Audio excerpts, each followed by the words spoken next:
Volturi are the closest thing my world has to royalty. They enforce the law. Vampires have laws? You're a human who knows entirely too much about us. They could kill us all. You just don't belong in my world, Bella. I belong with you. This is the last time you'll ever see me. Please just promise me you won't do anything reckless. It's like a huge hole has been punched through my chest. I know what he did to you, but Bella, I would never, ever do that. There's only one way I know to see him. So, you're an adrenaline junkie now?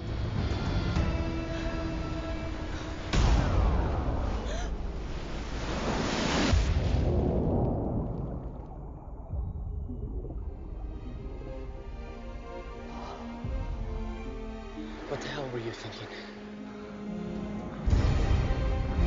Bella, it's Edward. He thinks you're dead. What? He's going to the Volturi. He wants to die too. He left you, Bella. He didn't want you anymore. I have to go. He's gonna make a scene. The Volturi will kill him if he reveals himself in the sunlight. No, Edward, don't! I'm scared.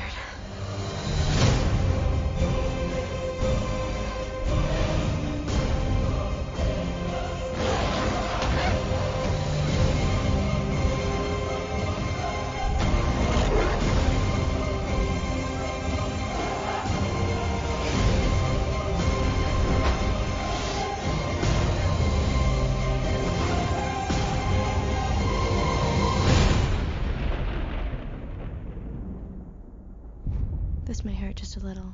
No, please, please!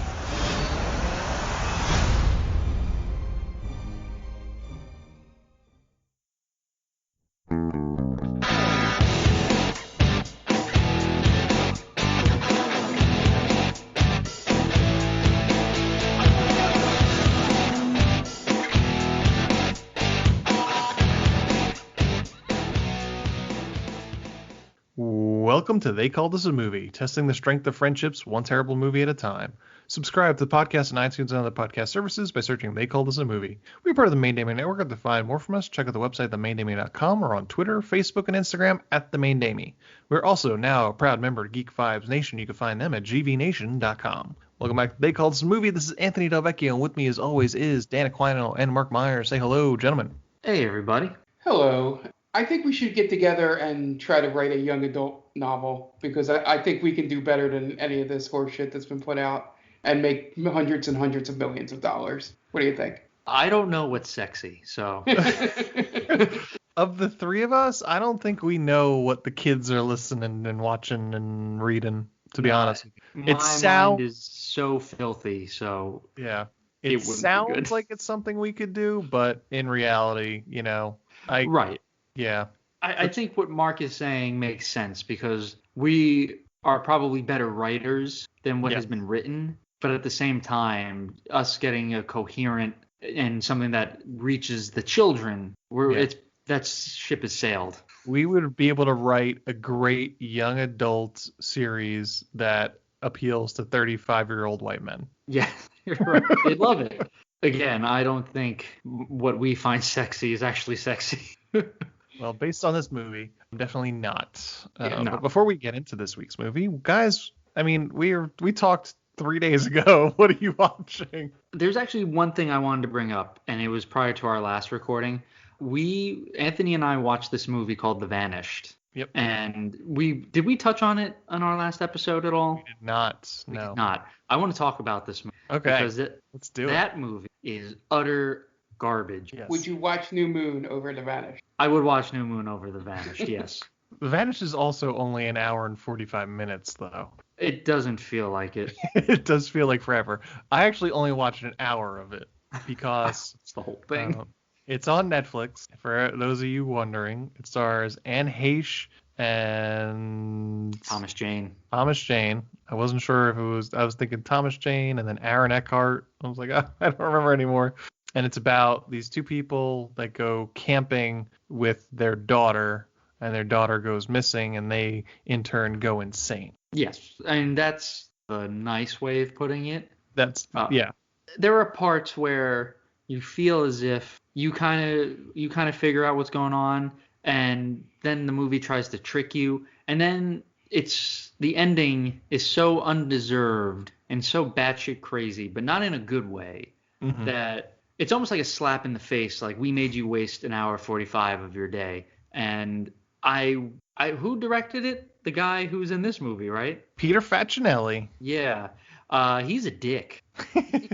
So the reason why I only watched an hour is because this movie gets very silly. It was right around the time where there was a young couple that are camping next to this couple that lose their daughter. So they take them out onto a boat, and they accuse the young couple of stealing their daughter and killing her because they were trying to conceive and have their own child, which is a huge leap in logic, but this is what they decided to do. And then eventually one of these younger couple gets stabbed, the other one gets drowned or whatever. So I thought to myself at about an hour in, this movie's going to end really silly. They're going to kill more people, and then they're going to find the daughter alive somewhere. Like, she fell down a well. She hasn't been kidnapped or anything like that. And she just comes back, and then they have to deal with all the fact that they killed so many people. So my wife looked it up, which she does, and because she doesn't care about spoilers. And I didn't care about this movie, so I asked her what it was. So we're just going to go into the spoiler territory right now. Yeah. Don't worry about it. This movie sucks. We're saving you an hour and 45. Yes. The daughter died years ago. I don't exactly know. She was in a drowning accident, I believe it was. Yeah, in a lake. She drowned. And they were having a shared psychosis. So they imagined the entire scenario of their daughter going missing. And I immediately turned it off after my wife told me this, because I said that was the stupidest. That was dumber than I could have imagined. Yeah. And the entire time, this whole thing is set up for just pure happenstance. Everything they do is like, it could have led to the daughter really gone missing. And what are the friggin' odds? So the people next door were trying to conceive, but they can't for some reason. So that immediately makes you think, oh, well, maybe they stole the kid. Like, what are the chances? And then the camp owner has child pornography. And again, what are the chances that you would go to a camping site and the owner would be a pedophile, the next door neighbors are trying to have a kid, the groundskeeper is a drug addict. I mean, that's more possible than the rest, but everything that happens is like solely based for them. It seems like this campsite was built for those two morons. Right. It's like the reveal in Shutter Island, but nobody else is in on it. Right. Yeah. There's an escaped convict in the woods. Oh my goodness. Well, maybe he took the child. It's like only so many things could possibly fall in that direction, and it was everything. And they speak to the brother at one point, and the brother's like, yeah, they have this shared psychosis, but it never bothers anybody. They have jobs. Impossible.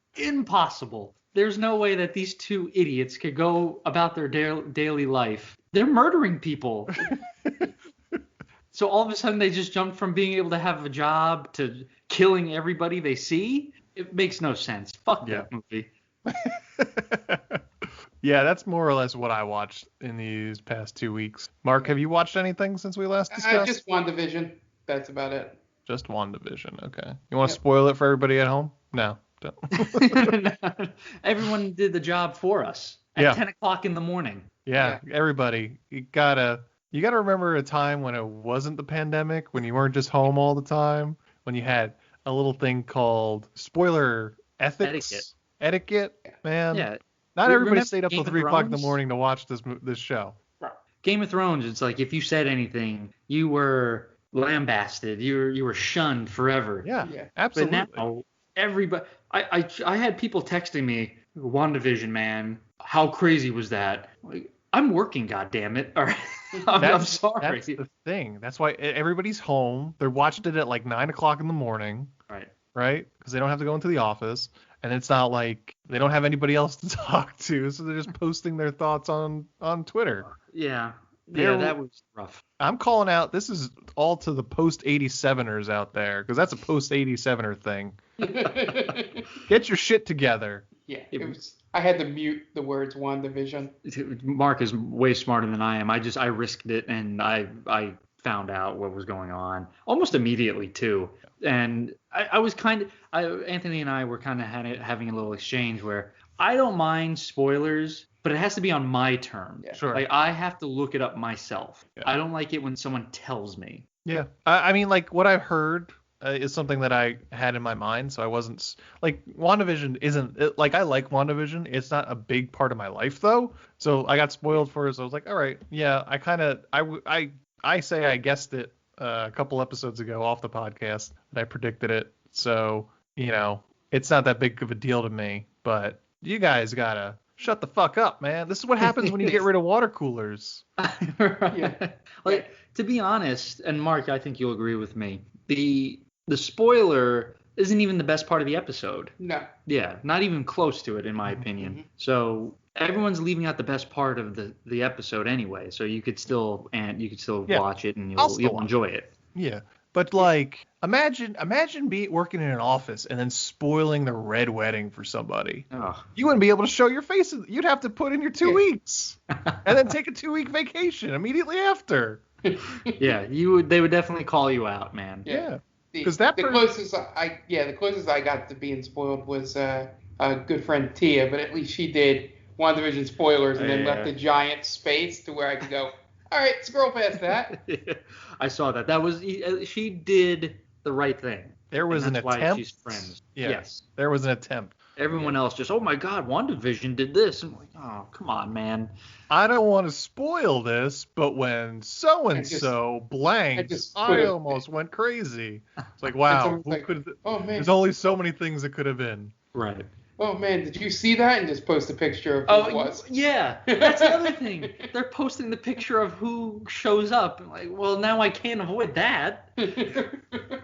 I mean, all right. I feel as if this is definitely a pandemic thing. Yeah. Where everyone's crazy, and we get it, and they need to shout things out, but everyone is starved for attention. Yes, we're putting you on notice. Next week you do this, heads are gonna roll. Yeah, just shout it into your pillow. Yeah, right. Tell your mom, tell your dad. Scream at your real doll. Oh my God! Can you believe who showed up? Yeah, I'm very upset by that, but yeah, I think I'm hoping next week everyone kind of reverts back to how they were, but no, I don't think it's gonna happen. No, not a chance. And what's worse is that most of it's not even malicious. Like those assholes that just posted like Force Awakens spoilers on random ass Instagram posts. That's like, all right, well, you're just kind of a dick. Like, right? Yeah, you're putting that Han Solo died on the MLB. What? Oh, sorry, Mark. You assholes that are just like, just want to openly talk about it. You should know better. Yeah, how would you feel if it was spoiled for you? Think of it that way. Not everyone's staying up till 2, 3 in the morning. Yeah, you shouldn't. You shouldn't be able to. You should, like, Disney Plus should turn off. Yes. And the real problem is supposedly there's someone even bigger coming at the end. And if you think that's not going to be spoiled for you, you're in for Luke Skywalker. It's Luke Skywalker. That's what I said. It's Luke Skywalker. He just shows up in the X-Wing. Yeah, I mean, if you don't think that's going to be spoiled for you, you're in for a rude awakening, I'd imagine. Yeah. I still think it's Hugh Jackman. That's what I think. I can't think of anything bigger than that, right? Right. Patrick Stewart. This is the conversation that we had when I said what it was, because you said Hugh Jackman. I said, what about Patrick Stewart? And then we said, Oh, right. Yeah. This is gonna come out almost close to Valentine's Day, so I mean, people are gonna watch it at this point, but we still won't spoil it. Yeah. We're not assholes. We are not. Because we are not post 87ers. Yeah. Dan's close. I am close. I am 87. Yeah. That's why he looks up all the spoilers. Right. Yeah. But I don't share them. Unless it's to my wife to make her. He wants you to know that he knows it. Yes. Oh yeah. I love doing that. Like, I know. I get that little that look on my face. I'll never tell. I enjoy it. I did that a lot with like The Walking Dead when it first came out. Oh, remember Walking Dead was a show you cared to watch? I do, yeah. That was in the before times. Oh, man. That feels But like I such a long time ago. It feels over 20 years. But I had read all the comics, so I would always hold it over Jen's head.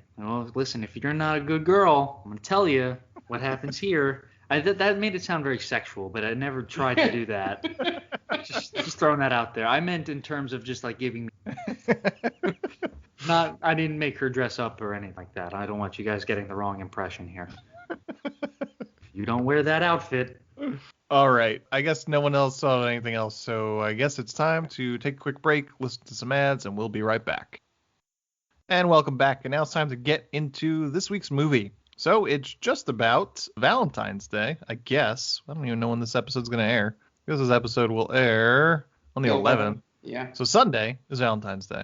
And it almost caught us by surprise, so we had to scramble and watch this movie.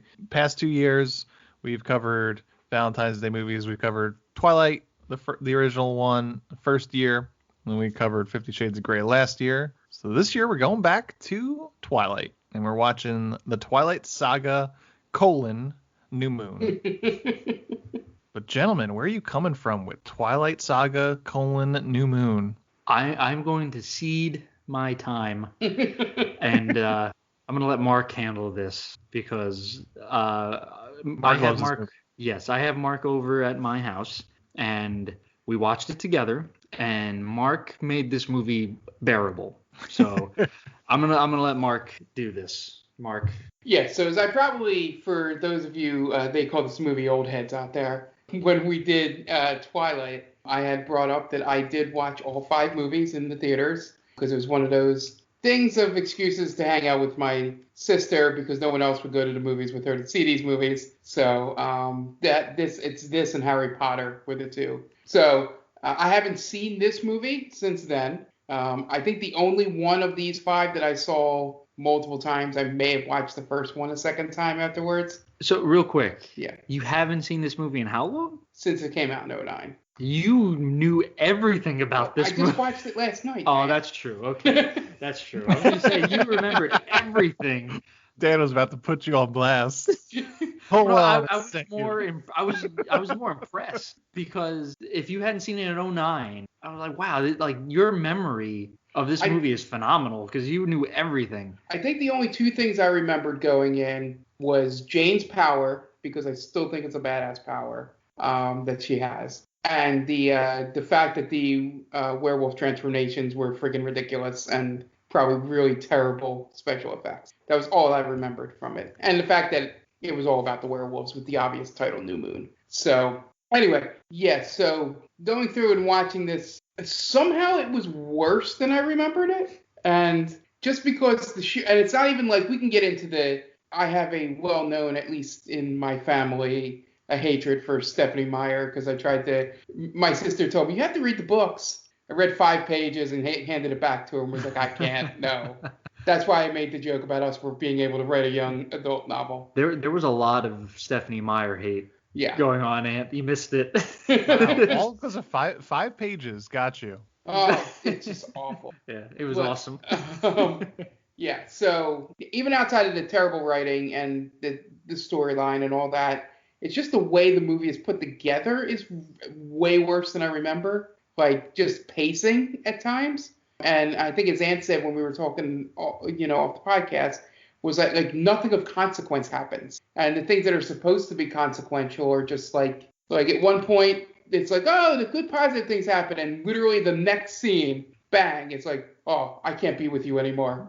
And it happens twice in this movie. I did pick up on that, yeah. And it's I'm just like, this is bad. Mm. Like, usually I can tolerate bad, and you guys know that. Sure.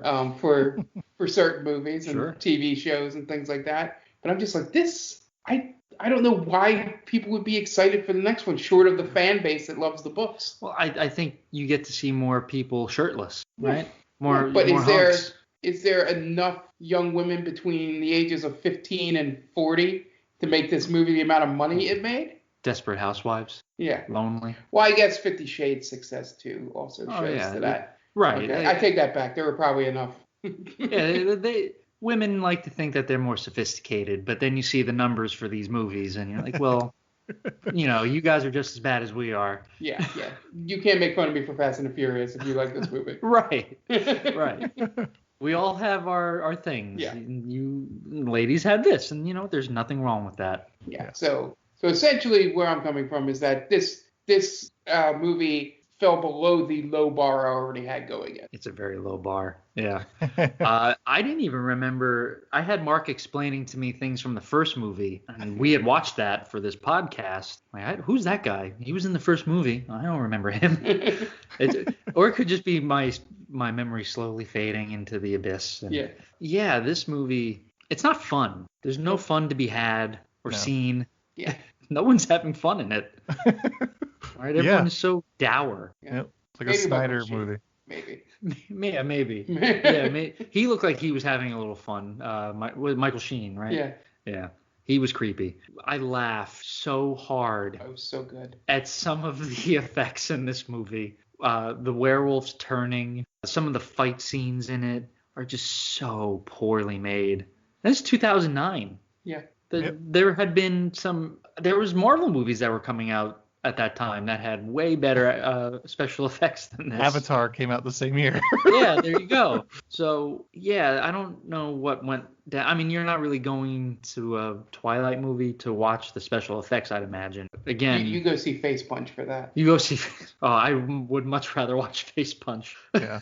I feel like Face Punch is something that was made in that's a Troy and Abed sketch from Community, right? Kick Puncher. Yeah, Kick Puncher. Yeah. It's like a temp title. It's like, we'll circle back. We got more important things to do than figure out the name of the movie they go see. We'll just put down Face Punch, and then we'll come back to it. And then they realized when they were doing the art direction, it was like, oh, fuck, we never changed it. All right, Face Punch it is. Well, what was the other movie? Love spelled backwards is love? Yeah. That's phenomenal. Yeah, so this movie is unintentionally funny. I wonder if it's in the book. Yeah. Let's go see Face Punch. Maybe if Mark read more than 5 pages, he'd know.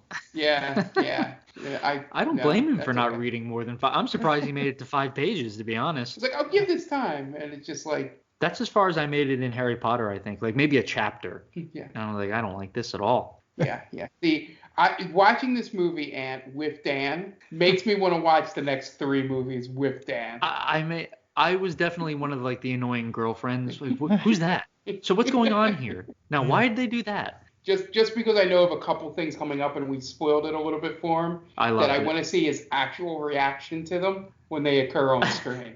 Yeah. My favorite was when I would guess something before the actors would. Yeah. And Mark was like, good job, Dan. You figured it out before the actors did. It made me feel smart. So we were talking about this prior to recording, how a good amount of the actors in this movie are actually fairly good actors, right? Robert Pattinson is actually a good actor. Kristen Stewart, it's a good actress. Anna Kendrick is in it. She's fine. I like her. Michael Sheen is a good actor. Dakota Fanning. I like Dakota Fanning. She's okay. But yeah, I think this movie was just not made to be acted well. I made the comment to Dan that it felt like watching this through again, it felt like Kristen Stewart was learning how to act while making these movies. Yeah. Mm-hmm. Training wheels were still on. Trying, there's stuff that I've seen recent movies of hers when certain scenes in terms of emotional acting needs to happen that were heads and shoulders above the choices she makes in this movie. There's a scene at the very end where they're at the Vatican, the Vulcan, the Virtuoso, the Voltari. The Voltari, there we go. Yeah, they're at the vampire popes, and they're getting ready to kill Edward. And Kristen Stewart has this weird reaction where it looks like she was shocked, like with an electric prod. She's like, "No, stop! Don't hurt him!" But I don't understand who gave her that direction, how to do. Yeah. It's I feel like there just wasn't any. There wasn't any directing going towards how to position these people and how they should emote correctly. It just felt very all over the place. Yeah. So this is not the first time I've seen this. I think when we watched the first one, I watched it with my wife when we watched it back in Was that 2019? And I think they were on Hulu at the time. So then my wife was like, oh, then let's watch some more. I don't think she's read the books, but she's secretly a Twilight fan. She kind of likes the movies, but she won't admit to it. So we watched this one. And there's nothing that happens. I was saying to them off podcast is like, because I've seen Breaking Dawn parts 1 and 2. I don't think I've seen Eclipse, but I've seen the last 2. And there's things that happen in the last 2. It probably should be one movie, but that's a different story. But I don't know how you fill a next movie without getting to anything that happens in Breaking Dawn. It's got to be completely filler. I think the only thing that happens that I remember from Eclipse, and this might even be in Breaking Dawn, was at some point they have prom. So who gives a shit? Exactly. I think that's the only thing I remember coming up that isn't the really stupid shit that happens in Breaking Dawn. That sticks with you forever because of how ridiculous it is. Yeah, is that they have prom and graduation maybe. I think that's it. So, but again, I think that's because this is meant for teenagers, right? Yeah. Right. So every teen girl is like, I don't know if this is true, fantasizing about their prom. Yeah. I suppose. And getting like the latest Bratz doll or something like that, right? Yeah. Is that still like the thing? No? Bratz dolls aren't big still? Yeah, so I think in that regards, I get it. But in terms of the overall story arc, it really doesn't lend itself towards anything. No. Who gives a shit? You could you could tell the Twilight Saga without the scene from the prom. Oh, yeah. Exactly. It's got to be something that's like real, like Stephanie Meyer dedicates 3 chapters to the prom in the book. Wow. And that's why they have to. I don't know. I'm just saying that. And that's why they have to have it in the movie. Mark's tipping his hand. He's actually read more than 5 pages. Yeah. I've read all the books. All of you them. Caught me. But it's funny that you say that because if that's true, so there's like 2-3 chapters of the prom. In the novelization, the Lord of the Rings book, the Siege of Gondor is like a chapter. It's this giant epic battle, and if you've seen the movie, it takes up like the entire middle of the movie, a 3-hour movie. And I could just imagine that being so, like, we have to get the prom perfect. We have to explain every minute detail that's going on. Well, Tolkien had to spend 7 pages teaching you Hobbit songs. That's right, yes. And Dwarven literature and all that. On my ride over to Dan's tonight, I was venting to my sister, who absolutely loves these movies and books, and getting her going, it's not that bad, on the other line. It's not that bad. Having seen Breaking Dawn's 1 and 2, those are perfect for this show. So we'll get to that in... I want to watch or do a live rip tracks of Breaking Dawn Part 2 just for Dan. Dan, don't worry. We're talking 4 and 5 years out. So that doesn't sound like a long time. We've got gonna be quick. We got 50 Shades Darker. We got Eclipse. Then we got 50 Shades Freed. Maybe there'll even be another movie by that time that we'll have to cover. Then Breaking Dawn 1. So that's 4 years from now. So don't worry. Can't wait. I'm itching. One of us might be dead by that point. Oh no! Don't say that. That's really dark all of a sudden. All right. Well, maybe all of us will be dead from the sun exploding. Yeah. If we're all gonna go down, let's go down together. Watching Breaking Dawn. Watching Breaking Dawn. I don't. Man, that would be a terrible. You know that joke where you go to heaven and you could brag about how you died to everyone else. Can you imagine that? I died watching Breaking Dawn, Part 2. Oh, you wouldn't be disappointed. That ending is so fucked up. I've heard about it, with something about a child. Don't worry about it. No. 5 years from now, we'll talk about it. Okay. Hold that thought.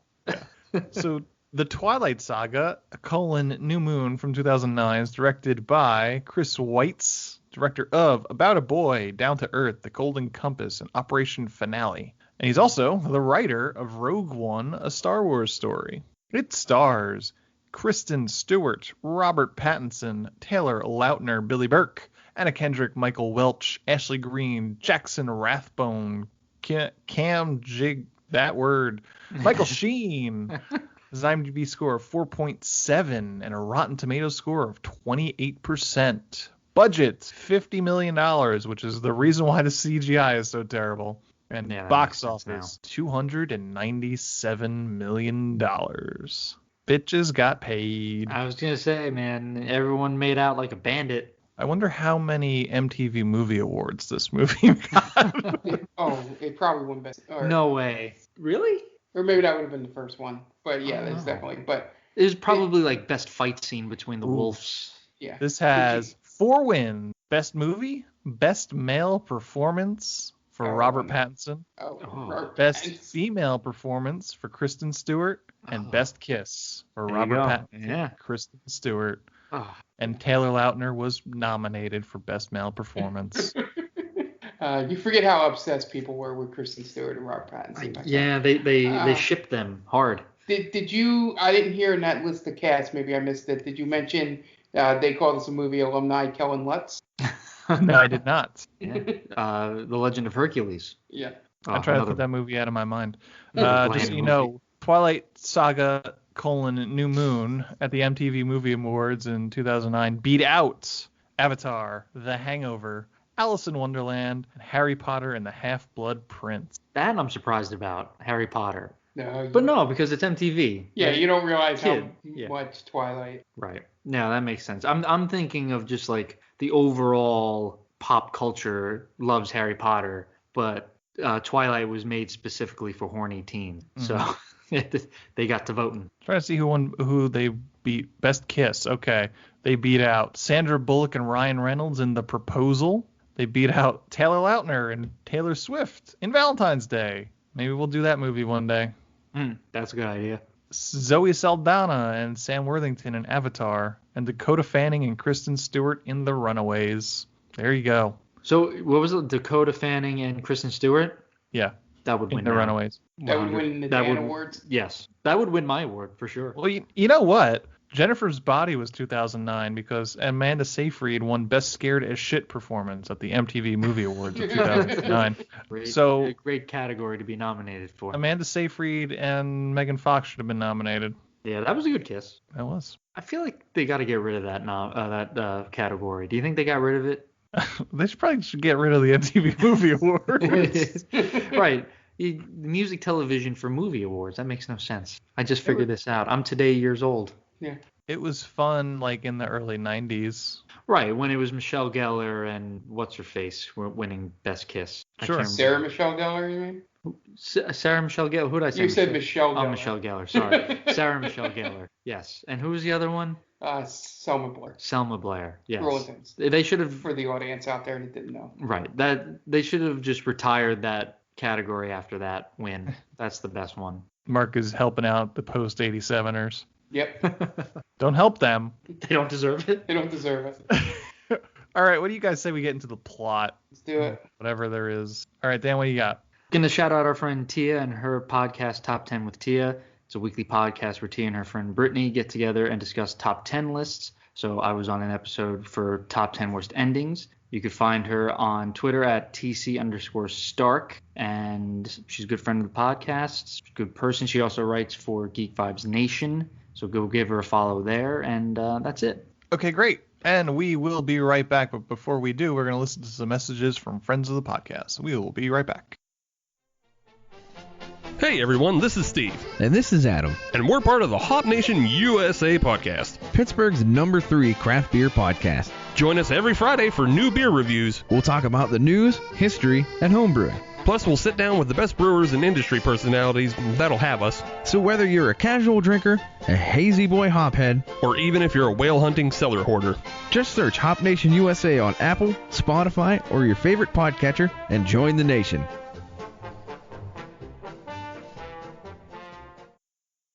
Oh hi, didn't see you there. It's me, George, from the best little horror house in Philly, the show where we talk about the best horror movie ever made, according to our guest at least. We've talked about groundbreaking classics like Texas Chainsaw Massacre and Alien, but we've also got a lot of great ones coming up, including some very fun guests like Len Kabaczynski of Swamp Zombies and Red Letter Media fame, Caroline Williams, the star of Texas Chainsaw Massacre 2, and Chase Williamson from John Dies at the End. So make sure you're subscribed to the best little horror house in Philly, and I'll see you boils and ghouls over there. And welcome back, and now it's time to get into the plot for the Twilight Saga, New Moon. We open on a slow-mo shot of Bella Swan running through a bunch of people in red hoods, and then she winds up in a field with her grandma. Then Edward shows up, all sparkly and shit. And I guess grandma has a big part in the books because she didn't show up in the first movie. And then Bella wakes up and it's her birthday, and her dad gives her some gifts. Bella goes to school and takes a pic of her friends Anna Kendrick with her brand new digital camera, guys. It's because it's 2009. Yeah, she's making a scrapbook. So she talks about how her mom wants the scrapbook made. We never see the mother, do we? No, we see her in the first movie. Yeah. Okay, but not in this. Okay. No. I just want to make sure I wasn't missing. Her mom's in Jacksonville getting plowed by a baseball player. Yeah, because like I said, he's in Arizona or something in the first one. Yeah. That's every baseball mom's player. Dream, really. Yep. Just go get plowed by a baseball player. In Jacksonville. Right. It's any Florida mom's dream. Every Florida mom just dreams about being Susan Sarandon in Bull Durham. Yes. Yep. What was she? She was what did she call herself? She was a roadie kind of thing. Yeah. But there was a special name for it, like a dugout or something. Yeah. But yeah, Susan Sarandon. That's the glass ceiling for Florida women. Can't progress anywhere past that. You go to Georgia and become a congresswoman. And then Battinson shows up and they make out. And then Jacob shows up with his new roided up body and terrible wig. It's really bad.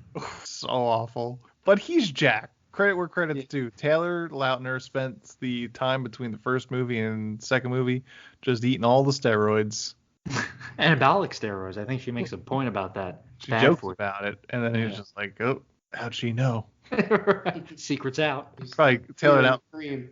Yeah. He probably campaigned for have that line cut from the movie. Do we need this? Do we really need to draw attention to it? Everyone's thinking it. We don't really need to just call it out. Right. Listen, I'm a supernatural being. Can't that just be the reason? But I mean, in comparison, Robert Pattinson looks like shit. Yeah. Oh yeah. I mean, he's as flat as a board. Yeah. He's skinny as a rail and he's pale as fuck, and that's coming from me. I was gonna say, you put a little hair on him. That's me. That's I could have been his stunt double. And Jacob gives her a dream catcher because he's Native American. Going back to the body thing, I want to body shame some more. Everyone in this, outside of Taylor Lautner, has an awful body. Yeah. Everybody. Yeah. I mean, it's so. Like, a lot of them are shirtless. So here's the thing. This is pre-Marvel, right? So like Robert Pattinson, that physique could fly at that time. There was no Chris Evans yet. There's no Chris Evans, no Chris Hemsworth, just roiding it up. Yeah. I think the only other jacked guy in the movie is Kellen Lutz, and he's in it for like 2.5 minutes. With his shirt on. Yeah. He doesn't show the goods. Yeah. No Kumail Nanjiani, you know. Right, in Eternals. So he gives her a great dream catcher. So they go to the Cullens house for her birthday, and Edward talks about the Voltari and talks about rules of vampires and not killing indiscriminately and some bullshit politics, kind of like in the prequels, like stuff I don't need to hear about. And stuff I don't. The embargo? Understand. Yeah. Yes. He basically explains that vampires have Fight Club rules. Yeah, there you go. The first rule being a vampire is you don't talk about being a vampire. It's so silly. I didn't realize there were rules in this whole thing. Oh, there's plenty of rules in vampire fiction. They're all stupid in the Twilight version. I remember in... Are there better rules in vampire fiction there, Mark? Well, the whole not being able to walk in daylight is one. Right. Well, that's thrown out the window in this one. Yes, exactly. Right. I remember True Blood had their own Voltari with Christopher Maloney. And I think they had somewhat similar rule. Like, you can't show the world that you're a vampire. That's always the number one rule. Right, even in Blade, like, yeah, we have to kind of keep ourselves under wraps, I think. Mm-hmm. So I guess that's just a universal rule for vampires. Yeah. And then Bella really wants Edward to turn her into a vampire, which I'm assuming is a euphemism for just wanting to fuck. Like, she doesn't want to be a virgin anymore. And then the Cullens throw Bella a party, and they give her a gift, and she gives herself a paper cut. and Jasper goes crazy for her blood. So Edward pushes her into a wall, real smooth like, cursing her to get more cuts. So they have to get Jasper out of the room or else shit's gonna go down. Then when Mike Dexter from Can't Hardly Wait patches her up, he tells her that Edward believes vampires don't have souls, and that's the reason why he won't change her into one. I just kept waiting for him to say, I'm going to kick all your asses. Kick everyone's ass in this room. Who said that? Who said that? My favorite line of his is, who's going to love you now? Somebody. More like nobody. Nobody. Let me tell you something, a man. Duh. Who's going to love you now, Jennifer Love Hewitt? We should have just watched Can't Hardly Wait. We could do that one day. That's a great movie. I love that movie. So Edward drives Bella home, and she tries to convince him to turn her so she won't grow old and die. And I think Edward really just likes trolling for high school girls, and his plan is 100% to move on for her when she gets too old for him. Yeah, upgrade. Always upgrade. Yeah. Yeah, because we literally find that out in the next scene. So does that make Leonardo DiCaprio a vampire? The one rule of vampire fiction that Leonardo DiCaprio abides by. You're right. How old are you now? 18? Next. Yeah. After a sad emo montage, Edward shows up at her house and tells her to follow him into the woods. And instead of murdering her, he tells her that the Cullens have to leave Forks, Washington because people are catching on that no one's really aging. Yeah, what specifically that the dad hasn't aged in 10 years. Yeah. Right. But if the dad, that's not really that big of a deal, right? I mean, it's sometimes men don't age as quickly. Right. It doesn't like show, Paul I Rudd. guess. Yeah, Paul Rudd. So, I mean, it's feasible that he doesn't That's why have I pointed out. It's the most flimsy excuse they could Right. make. Yeah, that's like a really shitty excuse for Edward to just ditch her. Right. If you have good genes, there might be a time between the ages of 35 and 50 where your aging isn't really that drastic. Right, it's very minimal. Yeah. And he says that she cannot come with him because we knew that was going to happen, but she's a big dumb idiot. And then he tells her not to do anything reckless, putting the very idea in her head. And then Now, Bella, don't go doing anything reckless. Don't you eat this pie. Okay, pie. And then he says that she'll never see him again, and bye, and he leaves. Yeah. And then she just walks around the woods all day. And then I guess she just falls asleep, only to be picked up and carried by a shirtless werewolf dude, but we don't know he's a werewolf yet. And brings her back to Charlie, who has started a full-fledged search party for her, so that was really nice of her to make her dad panic. And then another emo montage of Bella not moving from her room as the months pass, which I will say this is pretty cinematic. They did a pretty good job on that, where it's just kind of circling the room and the seasons change. Good job. 1 point. Yeah, and the way they show you the seasons outside of, even if they didn't put the months up, Right, you still know. you'd still know what month. Yeah. Right. They didn't trust the audience. Yeah. Trick-or-treaters, I wonder what month this could be. And then she goes nuts, screaming in her sleep, withdrawing from her friends, sending emails to Alice that can't get delivered. Basically, just she's going into a depressive phase. It was easily the worst part of this movie for me. Right? How many times, why is she screaming? Well, I don't know. She's thinking of things. Well, tell her to shut up.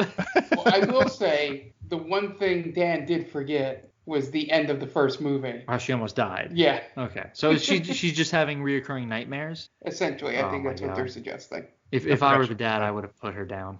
I would have, shh, no more pain. As I'm making I also forgot that she almost died in the first one. Just constantly emailing, Dear Alice, I did this today, or I hope this is okay. Shut up. Just shut up. Dear Alice, this will be the last letter I ever write your ass. Oh, guys. Mr. I don't call and write my fangs. It was so, maybe it was just her cadence when speaking, because she's so monotone, but I couldn't bear to listen to her talk about her emails again. I would just get up and walk away. Yeah. Like, I'm just going to get a drink or do something way more important with my time. Yeah. Dan did have a knack for walking away at specific moments that would make him understand what was going on.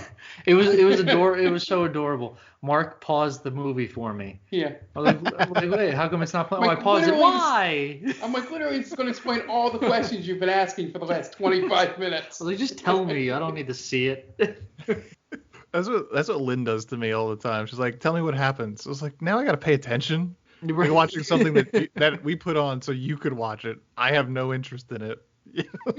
It's craziness. Charlie gets fed up and tells her that she needs to go live with her mother in Jacksonville, totally cramping her style of just getting dick 24/7. But then she convinces him that she's not withdrawing and that she's going to go to the movies with Anna Kendrick. So they go to the movies and she wants to go hang out with some bikers. But then Ghost Pattinson shows up and tells her to turn around. I was so glad I was here to see Dan see Ghost Pattinson for the first time. So was that real? Or was it just like her imagination? They I have no answer for that. Because, I mean, it's fiction, obviously, so it could have been that he was there. Yeah. But is it just the part of her mind? Yeah, they never explain. Either way, it was one of the dumbest things I've ever seen. Yeah, and Anna Kendrick's acting in this is the most emotion we've seen in the movie for the last 20 minutes. She's awesome. But I was telling Mark, she displays like basic bitch energy a lot. And just like her whole getup. I guess is that how we dressed in 2009? Is that how, like, with the headbands? And well, she's supposed to be not, I guess, because Bella's supposed to be the beauty. And okay, so she's more plain. Yeah. Okay, gotcha. That's why I mean, this is Anna Kendrick. She's not basic, but they made her, I guess they had to not dumb her down, but dull her down. It's a shame. It's a crying shame. I like when we talked about Twilight, we spent like half the episode talking about Anna Kendrick. Yeah, and she's in it for a total of maybe 40 minutes over all 5 movies.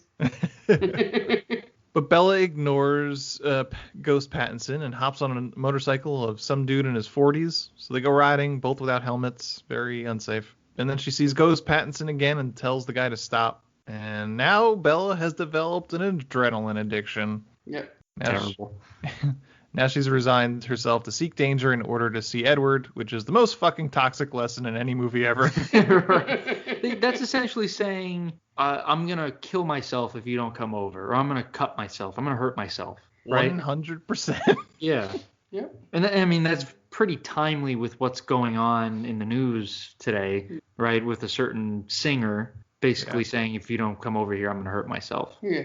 Yeah. So she brings a broken down motorcycle to Jacob to help her fix it, and she realizes that he's super buff now. They start spending afternoons together building bikes, and Bella starts getting out of her funk. But she is still screaming in her sleep, and her dad encourages her to spend time with Jacob because it seems to be doing her good. So, I mean, we're all still Team Jacob, right? Yeah. I'm not I have no team. You have no team? No. I'm Team Dakota Fanning.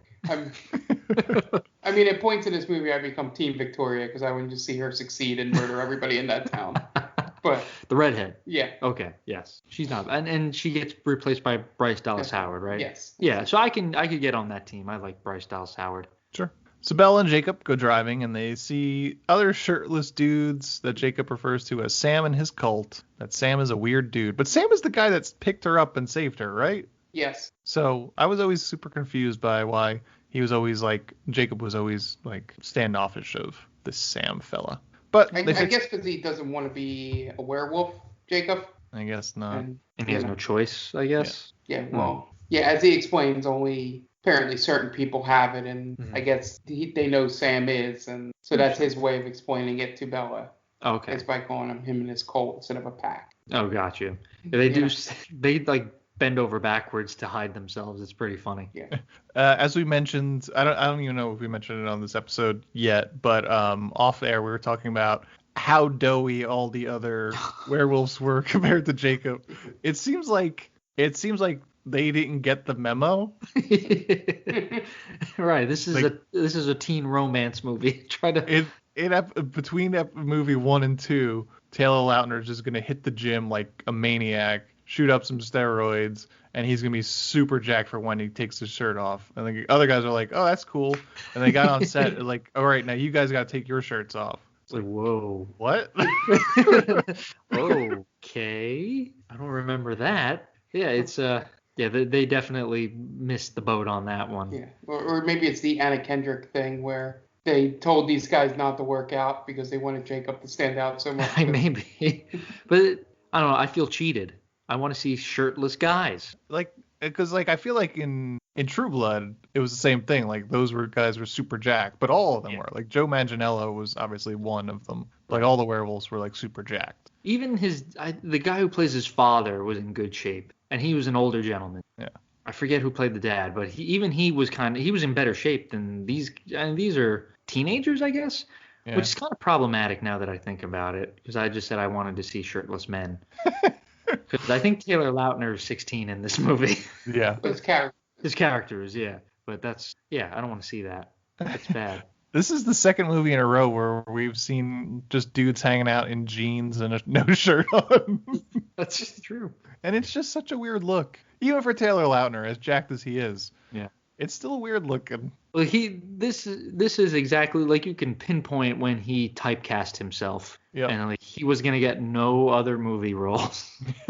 Like it was a shirtless guy or nothing.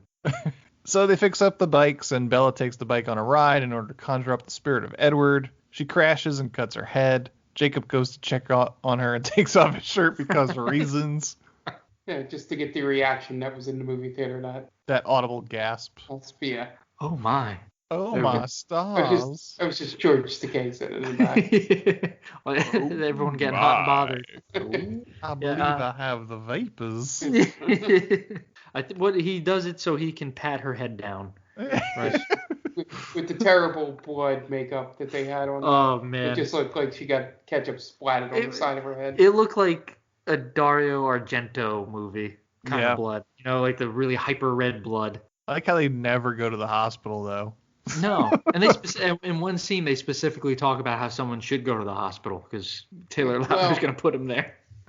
Well, Mike Dexter isn't there, so there's no reason to show the hospital. So at school, Bella rejoins her friends, and then Mike asks Bella out on a date, and she agrees to go to a movie, but as long as it's a movie called Face Punch. And with a group. And then she invites her friends too. Cock blocks him in front of everybody. You and just then it winds see up pain in his eyes. It winds up just being Bella, Mike, and Jacob. Mike is a little bitch and needs to go throw up in the bathroom because of all the gore. And even before that, he talked shit to Jacob, as though Jacob couldn't like rip his arms off at that point. Right.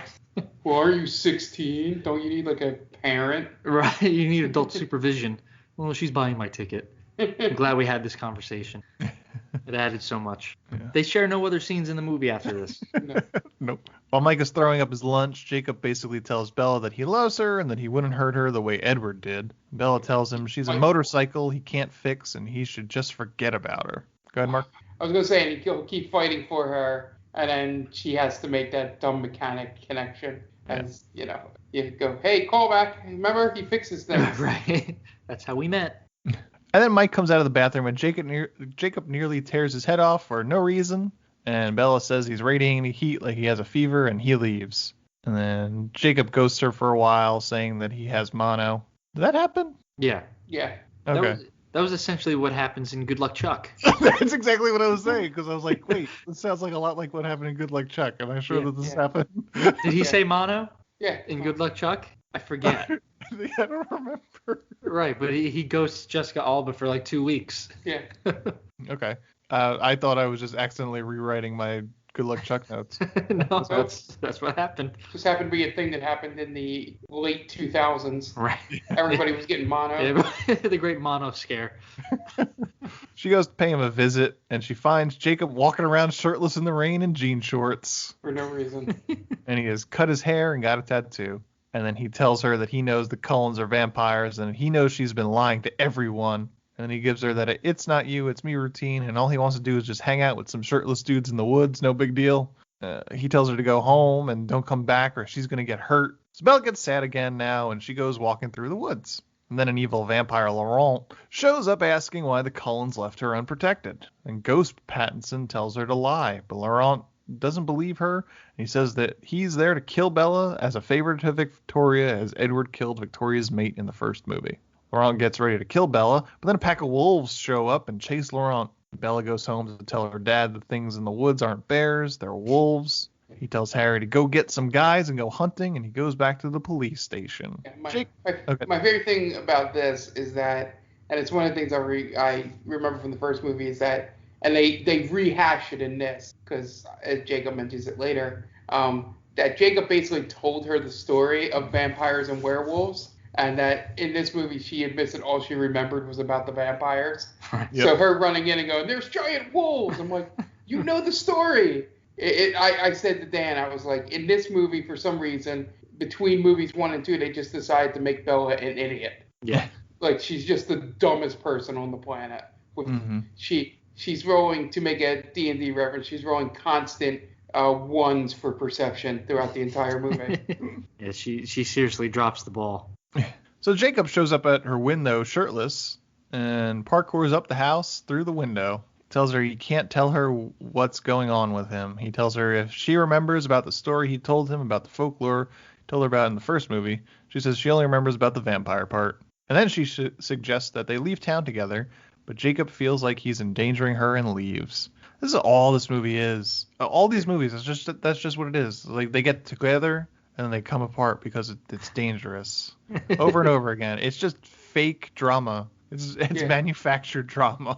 Yep. Then she has a dream where she realizes something about wolves. And then she goes to his house and picks a fight with the shirtless dudes, punches one of them in the face, which then he turns into a wolf and goes to attack her. But Jacob turns into a wolf and comes to her rescue. And Sam tells the 2 other shirtless dudes to take Bella back to the house. And the most honest cackle I've ever heard from Dan when Jacob transforms in midair. So bad. The graphics are terrible. I was happy because Mark was here and Jen was here, and you could just see it was almost like parents waiting for their kid to open up a present on Christmas. I'm just gonna love this, and I gave them the reaction they wanted.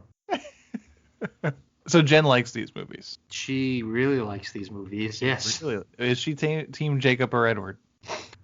She said she was team Jacob at first, but then switched over to Edward. Wow.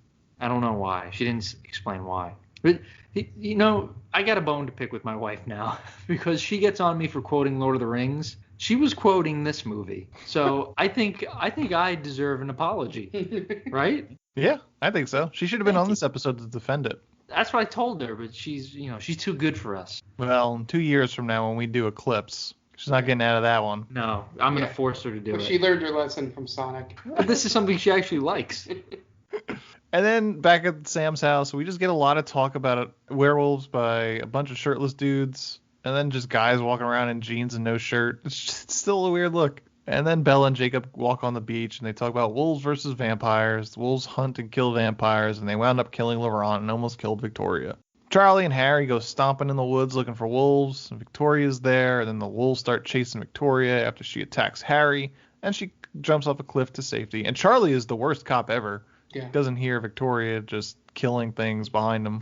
And then Bella, meanwhile, plans to toss herself off that very same cliff. And she does. And the dummy gets tossed around by the waves and gets knocked out. Like I said, she turns into the dumbest human alive between 2 movies. She doesn't even try to separate herself from the cliff edge or anything, from the rocks. It's just a quick little jump. And Jacob saves her. And he tells her that Harry had a heart attack and died. Jacob drives her home. Terrible delivery on that. There's such a delivery line. He's gone. No justice for Harry. Just dies off screen. Right, yeah. And he's a pretty well-known actor. Yeah.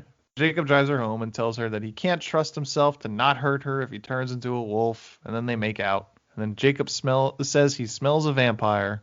It turns out Alice came back because she saw a vision of Bella jumping off the cliff. And then Jacob and Alice got territorial over Bella.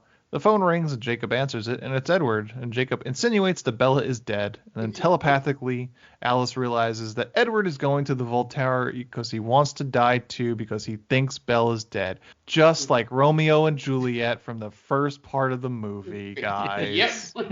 I'm glad you mentioned it. Mark was saying it's very heavy-handed. Yes. So this is literally where my notes stop. Now Mark. From what I remember, and Mark, you could stop me, they go to Rome, okay? And Edward goes to talk to the Voltari, which is Michael Sheen, Dakota Fanning, and some other people. And then the Voltari, he asks them to kill him, right? He asks for death. And they say his powers are too strong. It would be a waste of said powers. So they say no, right? Yeah, and he can only die with cause. Okay. So then his plan, because Alice has a telepathic connection to him. She knows that at the stroke of noon during the St. Martin's festival or whatever, he is going to take off his shirt and walk out in the sun so he could sparkle for all the world to see, giving up the fact that there are vampires in the world, and then the Voltari will be forced to kill him, right? Yeah, and what Alice says is that he won't get close enough to actually do it because the Voltari will stop him in time, but that just means he's dead, essentially. Like, that's the cause. Okay. The intention. So Bella and Alice wind up in this festival among these all red-hooded people like we saw in the first scene. And Pattinson does the slow walk, taking his shirt off, and slowly steps outside. But Bella somehow... He looks down and sees the shadow line. Yeah. Right. Bella somehow forces her way through the crowd, manages to jump into his arms and push him out of the sun, and they make out. Even though one girl saw, though. So. Yeah. Little girl, yeah. They probably had to kill that girl. They probably had to kill that girl, right? Right. She was in the group. Yeah. She's in the group that gets slaughtered immediately. All right, so who drops off Bella? Which one of the vampires drops her off to go get Edward? Alice. So Alice drops her off in a city she's never been in a country she's never been in, and tells her to go find this place. Go run to the clock tower. Yeah. That's all she does. Yeah, go run to the clock tower. What? Where? How? Could you point me in the right direction at least? Yeah. It's one of those things I always bring up in these episodes. It could have been completely solved with one line of dialogue. Yeah. Run that way and follow the people in red robes. Yeah, just go straight. Okay. Or look up, asshole. Look, a clock tower. Yeah. Just go there. Yeah, just something. But yeah, so yeah, and then after this is when you meet Dakota Fanning. Right. They go to the they go and speak with Michael Sheen and the rest of the Voltari, and this is where Dakota Fanning comes in. And she's the most feared vampire of them. Yeah, because you see Alice and Pattinson's reactions change as soon as she shows up. Right. And he's just like, do what she says. No. Yeah, she's not to be messed with. Because basically she could just say pain, and then it's just like their heads want to explode. Which is kind of not... It's kind of lame, just like pain. Yeah. So now, can it be any feeling? Or just I'm pain? assuming that's her thing, is that she can make you... feel whatever. Yeah, any emotion. So, but she's basically their enhanced interrogation person. Oh, okay. So she just... The badass part of the power, I mean, she doesn't deliver it well in the movie. Mm-hmm. You know, it's just the idea that she can just look at you. How's it go in the book, Mark? I don't know how it goes in the book. Almost got him.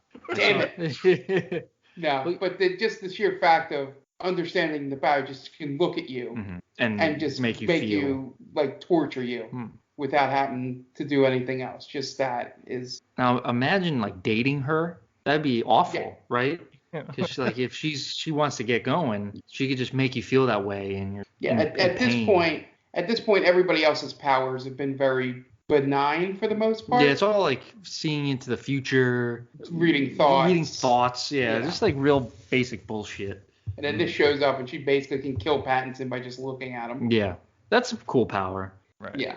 Yeah, and the reason his power is because he can read anybody's mind, including vampires. Yeah. So now, like, doesn't that make them mutants? Are they not X-Men? I guess essentially. Right. I mean, but vampiric X-Men. Yeah, it's just telepaths. Yeah, that's the who big thing steps about out is Hugh Jackman. Yeah. Oh man. But the whole point of these vampires is that they each have a talent. They call it, which isn't really in much vampire fiction. I don't think any of them. They can all like do the Jedi mind trick. Yeah, they can all. They can glamour you. I think in most vampire fiction, they can all do the same things. Yeah. Like in this one, there's specific things. Yeah, they somehow like spin a wheel, and whatever it lands on, you get this power. Yeah. So it's a grab bag. Michael Sheen's power is still confusing to me. Is that he can touch you and see every thought you've ever had. Oh. I don't know how that works. Interesting. If they don't explain it any more than that, like, can he just narrow down to what thoughts he wants? Like, Right. Yeah. Not that it matters in this movie that we should really worry about. Right. We're digging in. But like I said to Dan when we were watching, because we were finishing up right before the podcast, I was like, you just need to see this part because it's the most important part of the movie for this. It is the fact when, Alice says that she's going to turn Bella. Right. Yeah. I'm like, that's it. I was like, after that happens, we can start the podcast. You don't need the final 5 minutes, which I can sum up quickly after that. Is that eventually, she goes back, the Cullens come back, Edward takes her home, she meets the Cullens again, they talk, Jasper makes a joke about if she gets turned, he'll love that he doesn't want to eat her all the time, is essentially the joke he makes. Yeah, gross. And then they have the confrontation in the woods of the love triangle, and then that's it, and then he proposes it. And then, it cuts to black. And that's supposed to be the scene of the movie. So that... And that's New Moon. That's the Twilight Saga, New Moon. A pointless movie. It's 2 hours and 10 minutes of nonsense. Yeah, there's like 3 things that happen that have any impact. Yeah. It's just a boring movie. The Jacob becoming a werewolf, the marriage proposal, and the Cullens agreeing to turning her at some point. Yeah. I honestly forgot that we didn't know that Jacob was a werewolf in the first movie.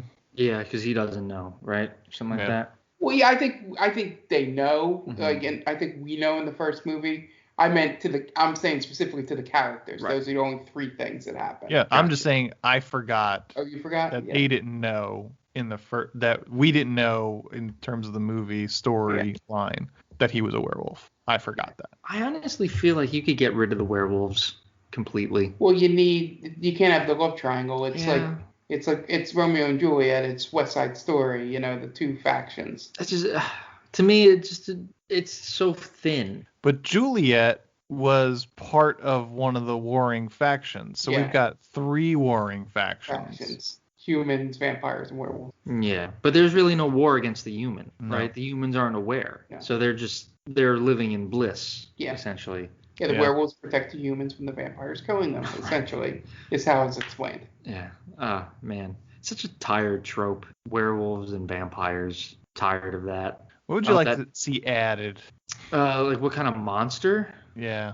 I don't know, man. Sea monsters? Maybe, but like that's... Godzilla's, yes. Kaiju. Not maybe zombies. Like Twilight meets Shape of Water? No, because that's so specific. Like nothing can happen unless you're by a body of water now. Well, there's plenty of water there. Yeah. Look, Dan, they solved the problem of having vampires out during the day. That's true. They just forgot about it. Right. Who cares? This doesn't mean anything anymore. Yeah, and it wasn't even some bullshit thing in some other vampire things where it's like, they're either cursed by a witch or, they wear a ring or wearing something. Ray-Ban sunglasses. Yeah, like... What about mummies? Just all-powerful mummies. That's about the only monster left that would make any sense. Right. I mean, if we're going strictly by universal monsters, and we could think of other ones like Cyclops. Cyclops Eye. Yeah. Cyclops can't hide though. They're walking around with fake eyeballs. The googly eyes. That'd be great. What other monsters? Chupacabras. What's that? Chupacabras. Harpies. Harpies. Queen of the Harpies. Did we get that line?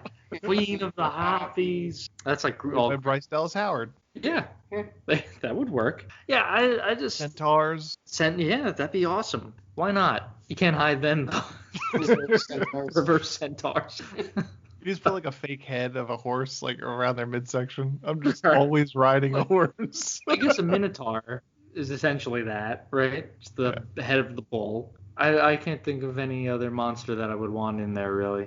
Yeah, there's really no other monster that can transform. Right. And that's the whole point in these stories. Right, they could hide within plain sight. Yeah. But that's why the mummy would be cool, because the mummy is a person, essentially. Yeah. Right? It's like the Boris Karloff mummy it's just a person. So just introduce the Cenobites. Cenobites into the Twilight. That would be interesting. If we're gonna add mummies, we just might as well just put Brendan Fraser in them. Yeah. Oh, yeah. That'd be great. Oh, that'd be nice. Or knock off Billy Zane. I would love to see vampires versus werewolves versus Cenobites. That would be Bella wild. accidentally opens a puzzle box. Yes, and it's just like all this crazy shit happens. And then, the werewolves and the vampires have to team up. Right. But like Jacob gets hung up by the hooks, the sadomasochism stuff. Yeah. Oh, I would love to see that. Him just getting pulled apart. It kind of goes back to, the whole point of this movie is that she's trying to put herself in danger in order for Edward to notice her and for her to come back. Opens the puzzle box. She gets into some crazy S&M shit. Yeah, she comes out in leather. That would definitely put her in danger, in harm's way. I mean, somebody already wrote the fan fiction that turns this into crazy S&M crap. Oh, that's true, based on this movie. Right, 50 Shades. Now, if 50 Shades had some Cenobites, that'd be better too. I think most movies are basically better if you had Cenobites. Yeah, right, Godzilla versus Kong versus Cenobites. There you go. We just saved cinema, guys. Good luck, Chuck, against Cenobites. Right. I would watch all of those, and I would root for the Cenobites in all of them. Oh yeah, absolutely. All right, you guys want to plug your shit? Yeah, Dan Aquino. Why did I say my name? At D Aquino 122 on Twitter. That's my name, Dan Aquino. But also Stranger Damies, follow us there. We just hit 1,500 followers, so that's a nice milestone as we're getting ready for our second campaign. So a lot of good people in that community. Want to thank everyone who helped us get there and all the nice words. Thank you very much, and we're very excited for season 2, campaign 2. Yeah. And me, Mark Myers. We strong.